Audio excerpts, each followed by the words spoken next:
मुख्य बात यह है कि हमें खुद को अपने आप में काम करना पड़ता है।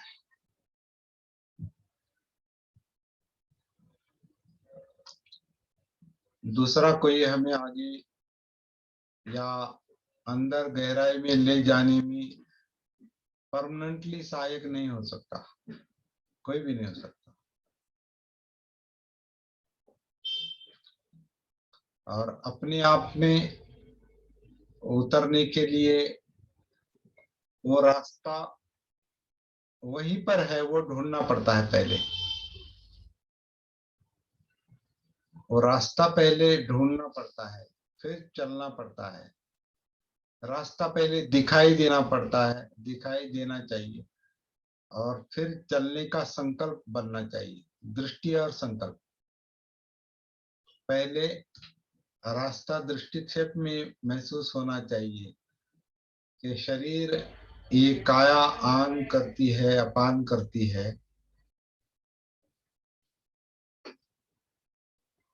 नैसर्गिक रूप से ये अनात्म आन, अनात्म अपान या अनात्म काया आन, अनात्म काया अपान, मुझे लगता है ये अगर पहले मिल जाता है और उसके साथ रहने का एक अभ्यास हो जाता है, एक प्रैक्टिस हो जाती है, इसका मतलब अपने आप से जितनी ज्यादा कनेक्टिविटी रहेगी इसके आधार से, उतना अपना काम बनता है।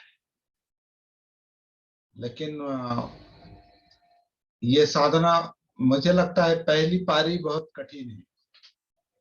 मैं देख रहा हूँ बहुत सारे लोगों के साथ बात भी कर रहा हूँ मैं अभी, और मेन प्रॉब्लम क्या है लोगों को कि समझ में आता है नहीं, लेकिन वहां कनेक्टिविटी नहीं, रुक नहीं पाते, वहां पर सती में रह नहीं पाते। सती समझ में आ रही, सांस समझ में आ रही, काया सांस लेती है छोड़ती है, समझ में आ रहा है। कुछ लोगों को नैसर्गिक सांस नैसर्गिक है, अनात्म है, ये भी समझ में आता है, लेकिन वहां रह नहीं पाते, उसके साथ ज्यादा देर तक जुड़ नहीं पाते। तो ये प्रॉब्लम है। और हमारी साधना में जो पहला संघर्ष करना पड़ता है वो यही है। समझ में आता है लेकिन जुड़ नहीं पाते। मेरे ख्याल से इसके बीच का एक एक स्टेप है, एक पारी है, वो समझना बहुत जरूरी है कि एक बार कोई वो समझ में आ गया, वो बात समझ में आ गई, रास्ता दिखाई दिया, तो संकल्प करना, अरे मैं छोड़ूंगा नहीं, अभी इसको छोड़ूंगा नहीं, पूरी शक्ति लगाऊंगा, ये संकल्प नहीं बनता, ऐसा मुझे लगता है। और ये क्यों करना है, ये भी शायद वो मकसद दृष्टिक्षेप में नहीं आता। रास्ता दिखाई देता है लेकिन वो उद्देश्य भी दिखाई देना चाहिए।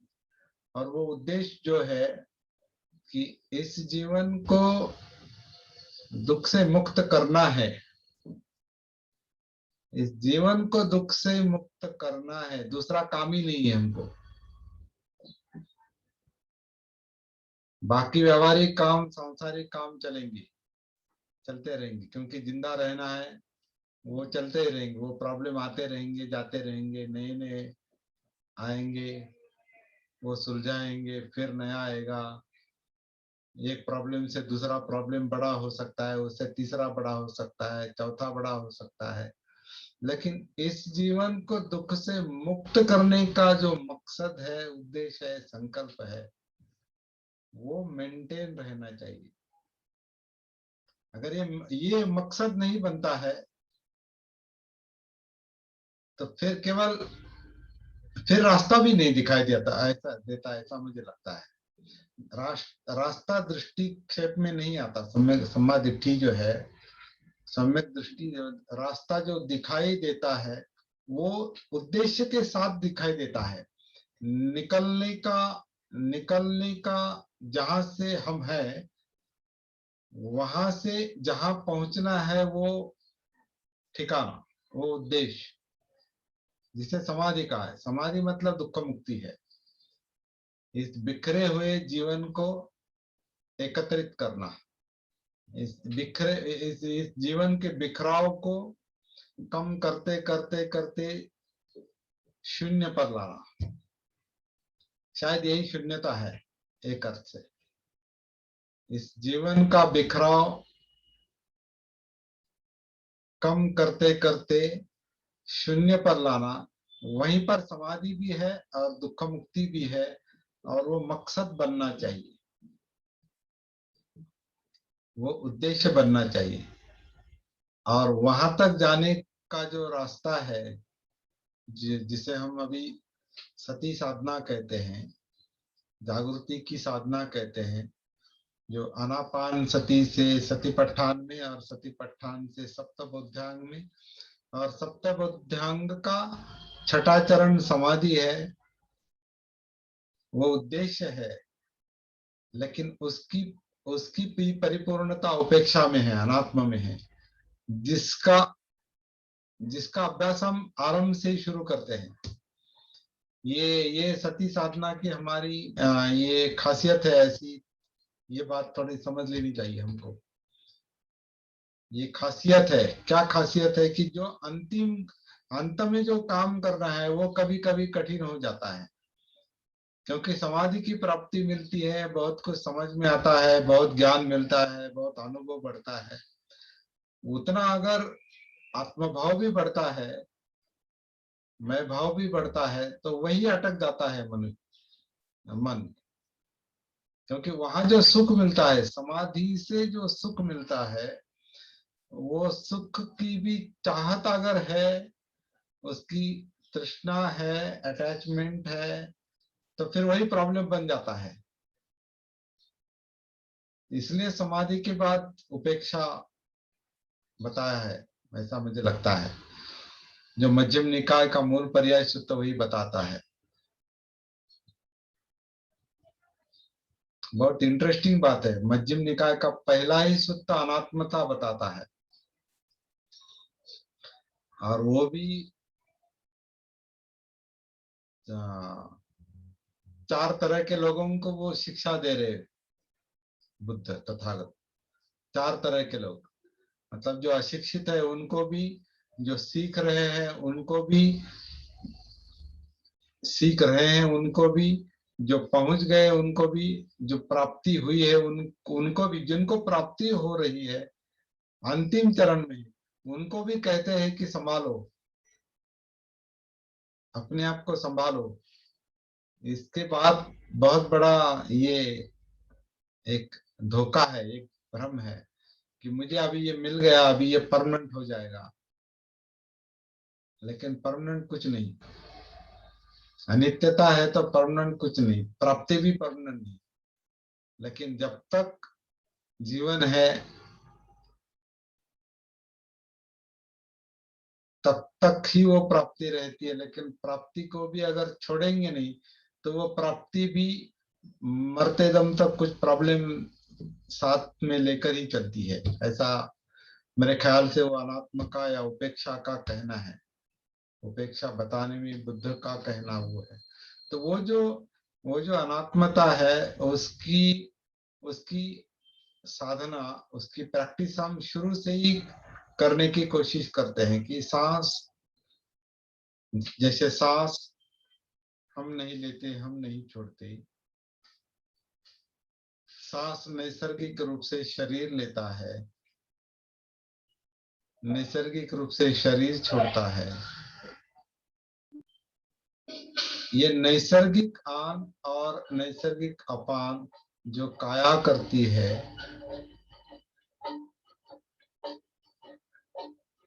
ये महसूस करना और इसमें अनात्मता भी महसूस करना, मतलब आत्म भाव से मुक्ति। अनात्म सांस यानी मुक्त सांस, एक तरह से मुक्त सांस है, हम कुछ नहीं करते।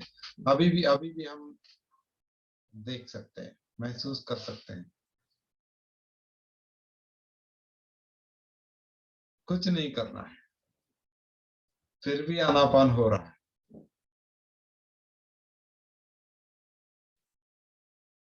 कुछ नहीं करना है, फिर भी शरीर सांस लेता है, शरीर सांस छोड़ता है।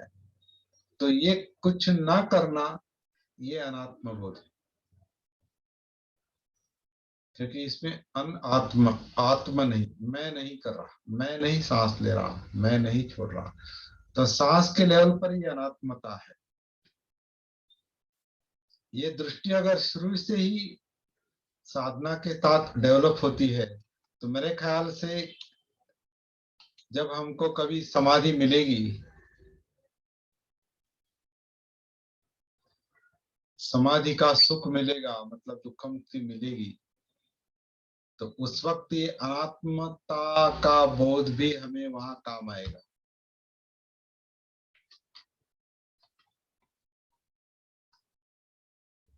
क्योंकि जब जब बहुत बड़ी प्राप्ति होती है तो वो छोड़ना बहुत मुश्किल होता है। बड़ा कुछ मिलता है तो बड़ा लोभ भी निर्माण होता है, बड़ा राग भी निर्माण होता है, लोभ निर्माण होता है। छोटा छोटा छोटा मिलता है, छोटा अच्छा अनुभव मिलता है, छोटा यश मिलता है, छोटी प्राप्ति होती है, तो उसको छोड़ना कोई बड़ी बात नहीं होती। लेकिन बहुत बड़ा कुछ मिलता है, बड़ा ज्ञान मिलता है, बड़ी प्राप्ति मिलती है, तो उसमें बहुत बड़ा सुख मिलता है, और मन सुख को छोड़ना नहीं चाहता। क्योंकि मन को सुख की ही अभिलाषा होती है, सुख की ही तृष्णा होती है, और वो तृष्णा मन को बंदिस्त कर देती है, और तभी वो मन छटपटाता है। दुख जो है, यातना जो है, वो तृष्णा के कारण ही, अभिलाषा के कारण ही। तो ये अभी ये सूत्र समझने की बात है। अभी हम धीरे धीरे बहुत गहराई में जा सकते हैं, थोड़ी थोड़ी प्रैक्टिस करते करते। अभी बहुत दिनों से हम ये देख रहे हैं। अभी आ, आपके सामने जो अभी आए हैं आनंदा सोनोने, ये नए हैं। भारती जी आपके लिए मैं कह रहा हूँ, सुनंदा को पता है, नए हैं। लेकिन अभी अभी मेरे ख्याल से 2 ही महीने हो गए उनको, लेकिन विषय को बराबर पकड़ा है उन्होंने। मैं देख रहा हूँ उनको बहुत बहुत बहुत जल्दी समझ में आया। एक ही शिविर में थे वो, भीमाशंकर के। भीमाशंकर का हमारा 2-3 घंटे का ये शिविर था, वो एक तरह का वर्कशॉप। और वो भी शांति से नहीं चल रहा था, तेज बारिश चल रही थी, धुआंधार बारिश चल रही थी। ऊपर वो पत्रिका, वो टीन का शेड बज रहा था, कोहरा फैला हुआ था, सभी तरफ कोहरा फैला हुआ था, धुक धुक, और वो बज रहा था ऊपर टीन। और आनंद राव बहुत शांति से 2 घंटे सुन रहे थे, मैं देख रहा था, मेरे सामने ही बैठे थे। तो उन्होंने वो पकड़ लिया है, उसका सूत्र जो है, धागा जो है, वो उन्होंने पकड़ लिया है। उनको मिल जाएगा वो बराबर। तो ये केवल ये धागा भी मिलता है ना, तो बहुत बड़ी बात है। बहुत सारे लोगों को धागा ही नहीं मिलता, सूत्र ही नहीं मिलता। जिनको सूत्र नहीं मिलता, वो सूत्र पकड़ के आगे नहीं जा सकते। तो सूत्र मिलना मतलब मार्ग मिलना। जिनको मार्ग मिलता है, उनका 50% काम हो गया। और जिनको मार्ग ही नहीं मिलता, इधर जाऊं या उधर जाऊं, ये देखो या वो देखो, ये पढ़ो वो पढ़ो, इससे मिलो उससे मिलो, इसको गुरु बनाओ उसको गुरु बनाओ, आगे जाऊं या पीछे जाऊं, इधर जाऊं या उधर। जिनका मन दोलायमान रहता है, जिनको उजुपट्टी पन्नो मतलब सरल मार्ग जिनको नहीं मिलता, जो भटकते रहते हैं, उसका मतलब ये है कि वो मकसद नहीं बना है अभी, वो उद्देश्य नहीं बना है कि हमें क्या करना है, क्या चाहिए जीवन में, क्या चाहिए, क्या चाहिए जीवन का, क्या करना है। ये समझ में आना बहुत बड़ी बात है। ये प्रज्ञा प्रज्ञा की एक तरह से प्राप्ति है, कुछ परसेंटेज में कहो, कुछ हद तक ये प्रज्ञा की प्राप्ति है कि समझ में आता है कि जीवन का क्या करना है, इस जीवन को निब्बाण तक ले जाना है, इस जीवन को समाधि तक ले जाना है, इस जीवन को दुख मुक्ति तक ले जाना है। ये समझना सम्यक दृष्टि है।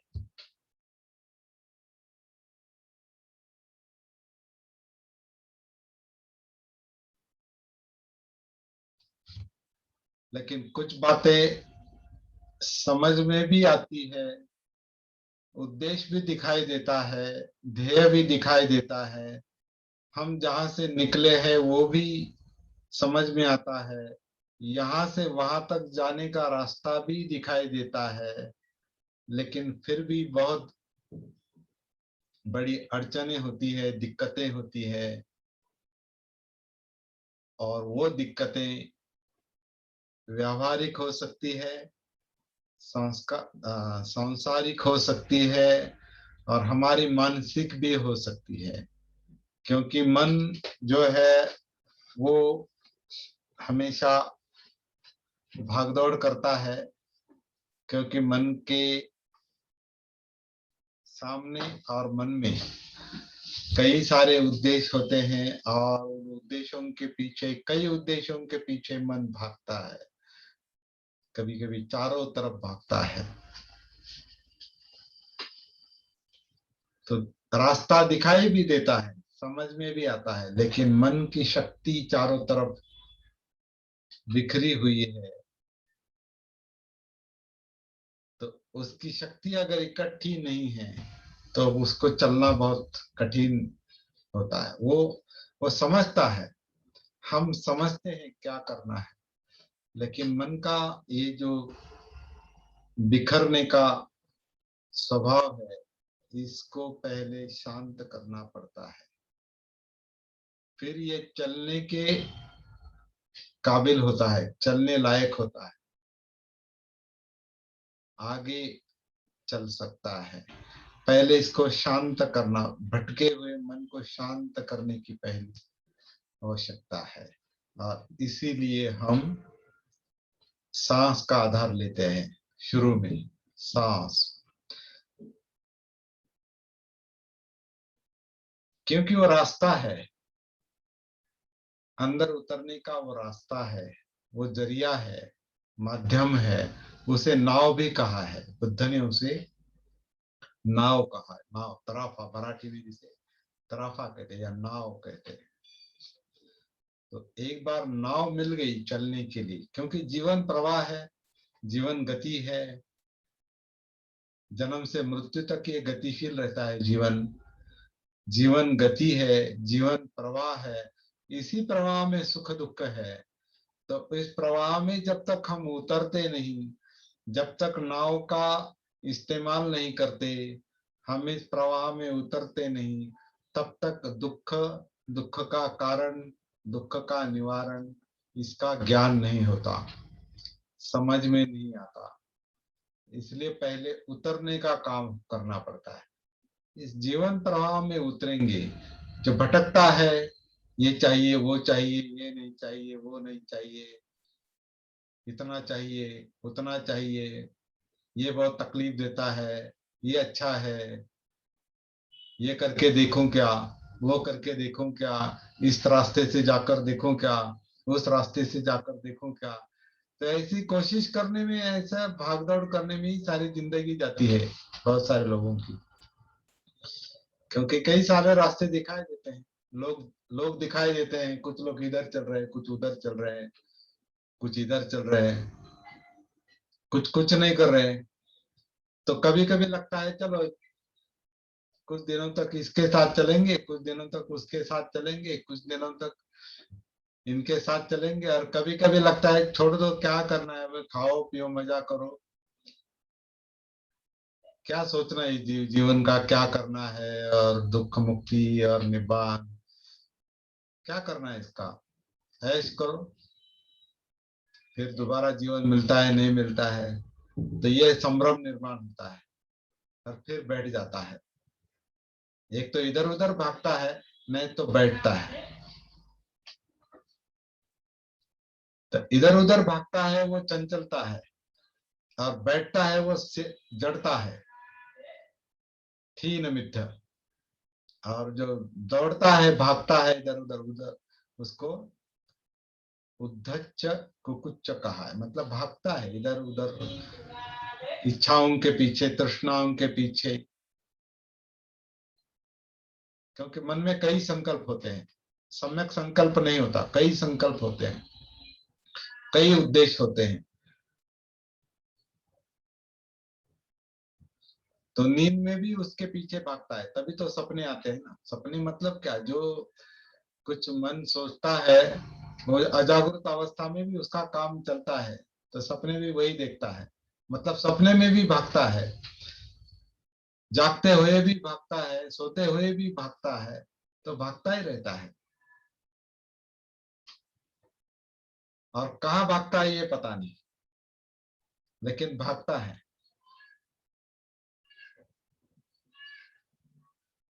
और पता क्या चलता है, मतलब उसका परिणाम जो है उस भागने का, वो चंचलता का या जड़ता का, बैठता है क्या, बैठे रहता है, भारी भारीपन आता है, जड़ता, जड़त्व, शिथिलता, आलस्य कहते हैं उसे, आलस्य कहते हैं, आलस्य, आलस। बैठता है, बैठे रहता है, नहीं कुछ करने की आवश्यकता। एक तो भागता रहता है, नहीं तो बैठे रहता। ये मध्यम अवस्था जो है, कोशिश करते रहना, चलना, जीवन प्रवाह के साथ एक रूप होते होकर उसके साथ चलना, ये असली काम है जीवन का, ये असली मकसद है। क्योंकि ये जीवन का, ये जीवन की जिम्मेदारी नहीं लेंगे, इसके साथ नहीं चलेंगे, तो फिर जीवन के जो सुख दुख के अनुभव है, वो समझ में नहीं आएंगे। तो उनको समझने के लिए कितने भी कटु अनुभव हो, कितने भी बुरे अनुभव हो, उनको स्वीकार करके उनके साथ रहना चाहिए, छोड़ना नहीं। तकलीफों को छोड़ने से तकलीफें कभी दूर नहीं होती, तकलीफों के साथ रहो। तकलीफ तकलीफ तकलीफों में उतरो। जैसे बीमारी है, बीमारी से अगर छुटकारा चाहिए तो बीमारी के साथ जूझना पड़ता है, लड़ना पड़ता है, उस पर उपचार करने पड़ते हैं, दवाइयां लेनी पड़ती है, जरूरत पड़े तो ऑपरेशन करना पड़ता है, लेकिन तकलीफ उठानी पड़ती है, खर्चा करना पड़ता है, समय देना पड़ता है, जूझना पड़ता है, झगड़ना पड़ता है। जब तक झगड़ते नहीं, है ना, बाबा साहब का भी यही संघर्ष है, झगड़ो और झगड़ो, लड़ो और लड़ो। जब तक यश हासिल नहीं होता तब तक संघर्ष करते रहो। ये भी संघर्ष है, अपने आप के साथ ये भी संघर्ष है, क्योंकि दुख कोई आसान बात नहीं है। वो एक तो समझ में नहीं आता वो क्या है, क्या चाहिए हमको, क्या चाहिए मन को और हमको, वो दुख समझ में नहीं आता, दुख का कारण समझ में नहीं आता, इसलिए उसका निवारण भी समझ में नहीं आता, और मार्ग मिलने की तो आवश्यक ये नहीं, गुंजाइश नहीं। तो इसको मकसद बनाना पड़ता है, नहीं ये काम मैं करूंगा, करना है, कर्तव्य है, पहले मैं अपना कर्तव्य निभाऊंगा, निभाते निभाते मैं दूसरों को बताऊंगा कि ये करो, करके देखो। बुद्ध ने यही किया, बाबा साहब ने यही किया। बुद्ध ने खुद दुख मुक्त हुए, दूसरों को मार्ग बताया। बाबा साहब खुद इस गंदगी से मुक्त हुए, जिसे हम अस्पृश्यता कहते हैं या समाज भेद कहते हैं, अज्ञानता कहते हैं, जाति के गंदगी से निकले, धर्म की गंदगी से निकले। परसों ही 14 अक्टूबर को अभी, या 15 अक्टूबर को विजयादशमी के दिन 65 साल पूरे हो गए उसको। वो बाहर निकले, पहले स्वयं निकले।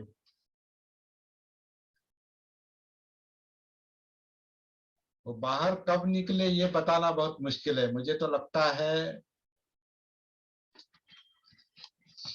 मैट्रिक पास हो गए और उनको जो उनके गुरुजी ने जो उनको बुद्ध और उनका बुद्ध का चरित्र भेंट दिया था, तो तभी से उनका बाहर निकलना शुरू हो गया। उसके पहले हो सकता है, लेकिन ऐतिहासिक जानकारी के मुताबिक शुरुआत जो हो गई वो बुद्ध का चरित्र किर्लोस्कर गुरुजी ने जो उनको दिया मैट्रिक पास होने के बाद, वो उससे वो जाग गए, वो सती में आ गए,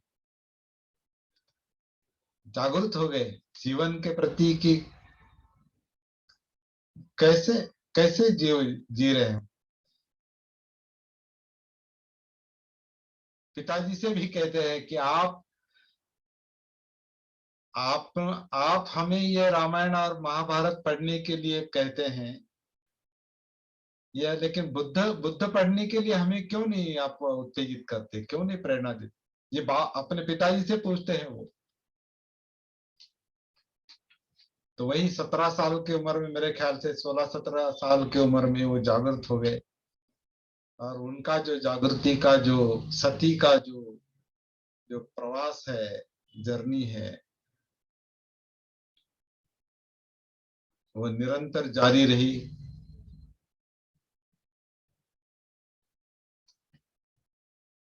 लेकिन उनको जो बात समझ में आई, वो उन्होंने अपने अपने लिए सीमित नहीं रखी, लोगों को बता दिया, बताना शुरू किया, पहले से ही बताना शुरू किया। जब से पांव पर खड़े हो गए, कोल्हापुर के शाहू महाराज की अध्यक्षता में जो पहला पहला उनका भाषण कहो या प्रवचन कहो, अभी लोग भाषण ही कहते हैं, लेकिन जीवन का संदेश देना कोई साधारण बात नहीं है। वो प्रवचन ही है एक तरह से, प्रवचन। वो केवल बात नहीं, वचन नहीं है, केवल बात नहीं है, वो अंदर की बात है, जीवन से संबंधित बात है। और वो बात मेरे ख्याल से वो 1921-22 में पहला उनका भाषण, उसमें वो मुक्ति की बात करते हैं कि हमको इससे छूटना है, बाहर जाना है, बाहर आना है। तो ये जागृति की प्रक्रिया जो है वो उन्होंने हमको बताई, बुद्ध ने दुख मुक्ति की प्रक्रिया बताई। तो हमें भी वो सीखना है और बताना है, लेकिन ये कैसे करना है ये अभी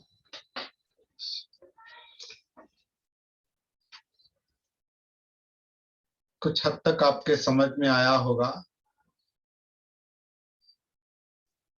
बहुत सरल बात है, लेकिन मन गुत्थी है, गुंता है, मन गुंता है। मार्ग सरल है, मन गुंता है, गुत्थी है। इसलिए वो सरल बात को, वो सरल मार्ग पर चल नहीं पाता। तो मन को, गुत्थी को भटकते हुए मन को पहले शांत करना पड़ता है। और वो शांत करने, जिसे समथा कहा है, पाली में समथा कहा है, समथा, मन को शांत करना, स्थिर करना। जब मन स्थिर होता है, शांत होता है, वो अपने आप एकाग्र होता है, और एकाग्र मन काम का होता है। जो मन एकाग्र नहीं, मतलब जो भटकता है, जो अनेक दिशाओं में भटकता है, अनेक संकल्पों में भटकता है, अनेक उद्देश्यों में रहता है, वो किसी काम का नहीं। क्योंकि भटकना मतलब शक्ति का भटकना। मन एक शक्ति है, ऊर्जा है। तो जब तक शक्ति इकट्ठी नहीं होती वो किसी काम के नहीं। तो इसको पहले, मन को पहले इकट्ठा करना पड़ता है, मतलब स्थिर करना पड़ता है। उसके लिए ये आनापान सति का अभ्यास है, पहला अभ्यास, पहली प्रैक्टिस। ये हमारी काया, हमारा शरीर नैसर्गिक रूप से सांस अंदर लेता है, नैसर्गिक रूप से सांस बाहर छोड़ता है। पेट के अंदर, नाभि के पीछे जो कुछ मूवमेंट है, जो कुछ हलचल चल रही है सांस लेने के लिए, ये धड़ सांस लेता है। कंधों से लेकर पूरा शरीर सांस, वैसे पूरा शरीर उसमें सम्मिलित है। लेकिन ये धड़ का जो हिस्सा है जिसका आकुंचन प्रसरण होता है, छाती का आगे पीछे या इधर उधर जो आकुंचन प्रसरण होता है, पेट का जो आकुंचन प्रसरण होता है, दोनों के बीच, पेट और छाती के बीच में जो श्वास पटल है उसका जो आकुंचन प्रसरण होता है, ये पूरा धड़ का हिस्सा जो है वो आकुंचन प्रसरण करता है सांस लेने के लिए और सांस छोड़ने के लिए। तो पेट के अंदर वो जो जितना महसूस होता है उतना महसूस करते करते करते करते उसके साथ रहने की कोशिश करनी है। और बहुत सरल है, सिंपल है, कुछ करना नहीं है, शरीर स्वयं सांस लेता है। हमें जानबूझकर सांस लेने की आवश्यकता नहीं, खींचने की आवश्यकता नहीं। नैसर्गिक रूप से शरीर सांस अंदर लेता है, नैसर्गिक रूप से बाहर छोड़ता है, लेता है, छोड़ता है। जिस वक्त शरीर सांस अंदर लेता है तो अंदर आते हुए सांस की सती रखनी है। जब शरीर सांस बाहर छोड़ता है तो बाहर जाते हुए सांस की सती रखनी है, जागृति रखनी है, उसका भान रखना है। इसे हम आन सती, अपान सती, अंदर आते हुए सांस का भान जागृति, बाहर जाते हुए सांस का भान जागृति। इस तरह आन सती, अपान सती, ये गति है, ये सांस की गति है। इस गति के साथ अपनी सती मिलानी है, इस गति के साथ अपनी जागृति मिलानी है। जब शरीर सांस अंदर लेता है तो आन सती, जब शरीर सांस बाहर छोड़ता है तो अपान सती, आन सती, अपान सती। ये शरीर की क्रिया, जीवन की क्रिया निरंतर चल रही है, लगातार चल रही है। जन्म से लेकर मृत्यु तक ये चलती रहती है। लेकिन हमने कभी इसकी ओर देखा नहीं, इसे कभी महसूस नहीं किया। ये इतना आसान तरीका है भटकते हुए मन को शांत करने का,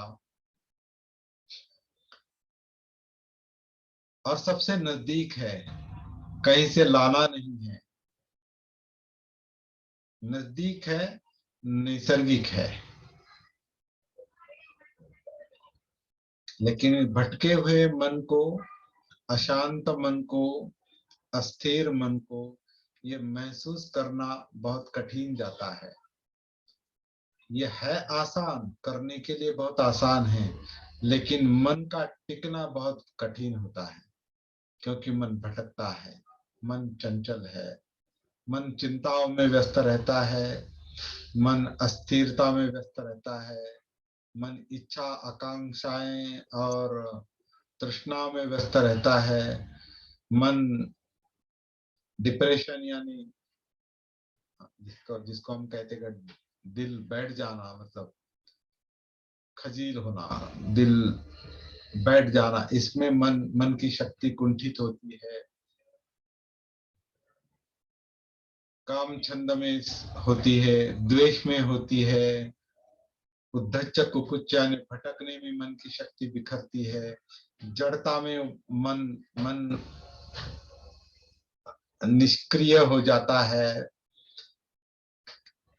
क्या करूं, ये करूं, वो करूं, ऐसा करूं क्या, वैसा करूं का, इस संदेह में, शंकाओं में, या करूं या ना करूं, इस संदेह में, शंकाओं में, विचिकित्सा में मन संभ्रमित रहता है, मूर्छित रहता है। तो इन सब के कारण मन अस्थिर है, चंचल है। स्पंदनं चपलं चित्तं दुरखं दुन्निवारयम्, यह स्पंदन करता है, चंचल है। इसकी रक्षा करना, इसका संरक्षण करना बहुत कठिन है, लेकिन उसका उपाय जो है, उसका मार्ग जो है, वो हमारे अंदर है, यहीं पर है, वर्तमान में है, कहीं से लाने की आवश्यकता नहीं, यहीं पर है, यहीं पर है। यहीं पर कहाँ है? यहाँ पर कहाँ है? इस वक्त जो शरीर सांस अंदर ले रहा है, इस वक्त जो शरीर सांस बाहर छोड़ रहा है, वो पहला सती का अभ्यास है, प्रैक्टिस है, साधना है।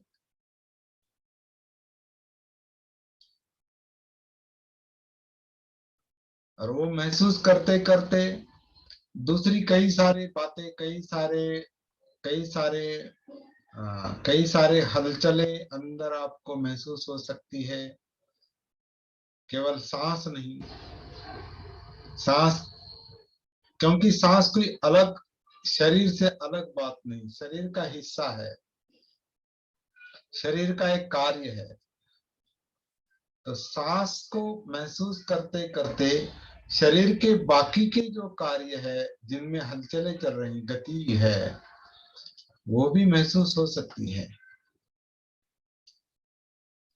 अगर आप सांस के प्रवाह में उतर गए, अंदर आने वाली सांस, बाहर आने वाली सांस, जो शरीर लेता है, शरीर छोड़ता है, नैसर्गिक रूप से, अनात्मता से, वो देखते देखते जब आप शरीर के साथ जुड़ जाएंगे अंदर, तो और भी अनुभव आपको अंदर के महसूस होने लगेगी। जैसे कि रक्ताभिसरण है,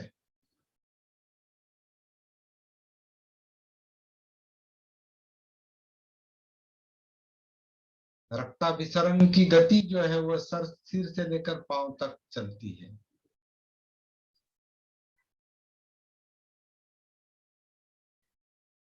सांस अंदर आता है, बाहर जाता है,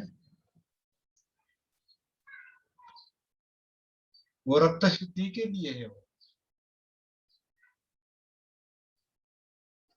जो रक्त हार्ट में है, अपने हृदय में है, तो हृदय से बाहर आता है, वो पूरे शरीर में फैलता है, फिर शरीर से खून इकट्ठा होके हार्ट में आता है, फिर छाती में उसका शुद्धिकरण होता है रक्त का, फिर वो हार्ट में जाता है, फिर वो शरीर तक पहुंचा दिया जाता है, शुद्ध रक्त, शुद्ध खून, फिर अशुद्ध खून फिर से हार्ट में आता है। इस तरह की वो प्रक्रिया चल रही है, हमको पता नहीं है, हम में चल रही है, हमको पता नहीं है, क्योंकि हम अपने आप के साथ कनेक्टेड नहीं, इसलिए हमको इसका भी पता नहीं, हार्ट का भी पता नहीं, रक्ताभिसरण का पता नहीं, ये शरीर क्यों आनापान करता है, क्यों सांस लेता है, क्यों छोड़ता है, इसका पता नहीं। बाकी पाचन क्रिया का पता नहीं, इंद्रिया क्या देखती है, क्या सुनती, इसका पता नहीं। बहुत सारी बातें जो है, हम अपने आप से अपरिचित है। तो पहले अपने आप में उतरने के बाद अपना परिचय होता है, और वहां सुख दुख के अनुभव समझ में आने लगते हैं। पहले मन शांत होता है, सुख दुख के अनुभव समझ में आने लगते हैं, और शांत मन आगे का दुख मुक्ति का जो काम है, तनाव मुक्ति का जो काम है, मन की जो अनेक विकृतियां हैं, मन के जो अनेक दुर्गुण है, जो इच्छाएं हैं, तृष्णाएं हैं, जो दुख पैदा करती है, तनाव पैदा करते हैं, वो काम धीरे धीरे मन करता है। और उसे वो काम करने के लिए हम उसे पहले शांत करने की कोशिश करते हैं, इस साधना के जरिए, सती साधना के। और फिर ये सती साधना ही आगे अनुसंधान करती है, एक खोज करती है दुख मुक्ति का, समाधि की खोज करती है।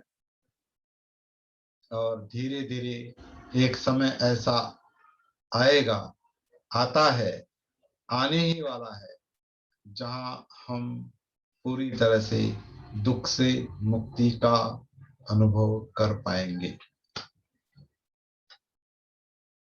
तो इसलिए ये सती साधना है। तो बहुत ही संकल्प के साथ, दृढ़ निश्चय के साथ, अगर ये पहले समझ लेना है कि हमें क्या करना है, हमारे जीवन की समस्या समझ लेनी है, वो हमें सुलझानी है, कैसे सुलझानी है ये समझ लेना है, मार्ग समझ लेना है। और मार्ग समझ लेने के बाद उस पर चलने का संकल्प करना है, और काम करते करते करते करते मकसद तक, उद्देश्य तक पहुंचना है। ये हमारी साधना में चलने वाला काम है। तो मेरे ख्याल से आज के लिए इतना काफी है। बात करते करते हम दूर तक आ गए, मतलब कम से कम कल्पना से हम उद्देश्य तक पहुंच गए। यही काम एक्चुअली करना है, प्रैक्टिस में करना है, इसे ही साधना कहते हैं।